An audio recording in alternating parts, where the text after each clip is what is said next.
Ein af þeim bókum sem að koma út núna fyrir jólin Steinaldarveislan eftir Valgarð Egilsson.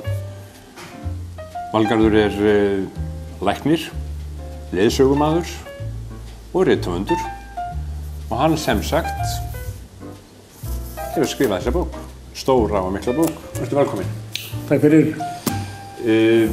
Já, þú talar, bara best að byrja á því, þú talar mjög fallega Grenivík og Höfðahverfið og allt þetta svæði og þetta fólk sem að þar var og Já. Ég byrja nú á því að Grenivík, það muni vera miðja veraldarinnar, hún muni vera þar og það alveg hægt að færa rök fyrir því. Það hægt að færa rök fyrir því. Því að þegar ég var orðinn 7 ára og fer að stauta mig fram úr landakortum, þá stóð allstaðar við allar borgir svo og svo margar gráður West from Greenwich, sem hlaut að þýða Grenivík. Og ekki bara það, heldur tíminn, hann var líka miðaður við Grenivík, Greenwich Mean Time.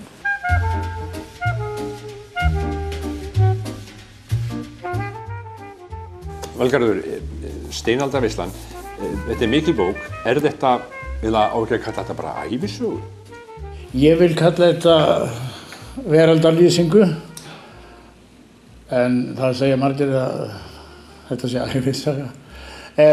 Veraldarlýsingu, ég eiginlega að lýsa veröldinni þeirri sem ég fæddist inn í og síðan nokkur aftar tekur við sú veröld sem ég dey frá.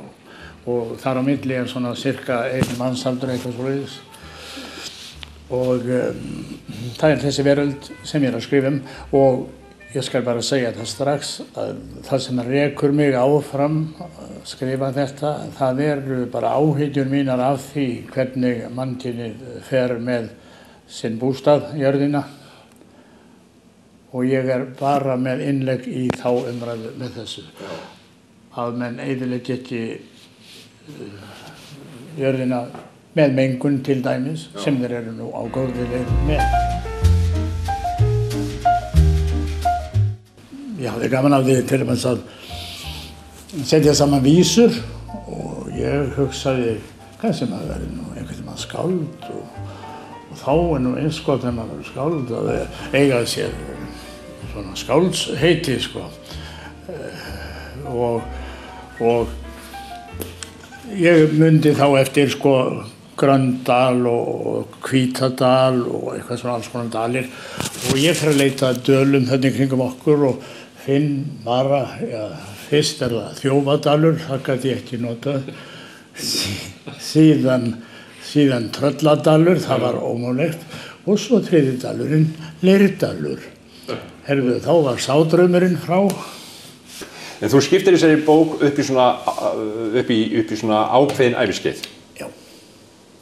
Og þegar þú horfir tilbaka, ertu þá sáttur við það? Öll þessi skeið þín? Ég get bara verið það,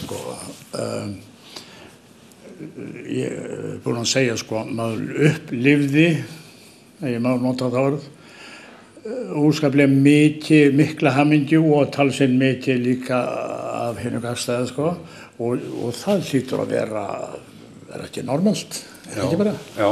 Ég lít svo á. Já, þú með þína veraldarhugsun já, þú telur að þetta sé bara normalt?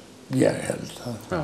Maður verði að þola dálítið niður á við líka, En það alltaf verið að tala miklu meira þessa skemmtilegu bók heldur en þetta, en ég hvet fólk til að lesa hana. Hún fyrir mig hún mjög skemmtileg og mjög fróðuleg líka.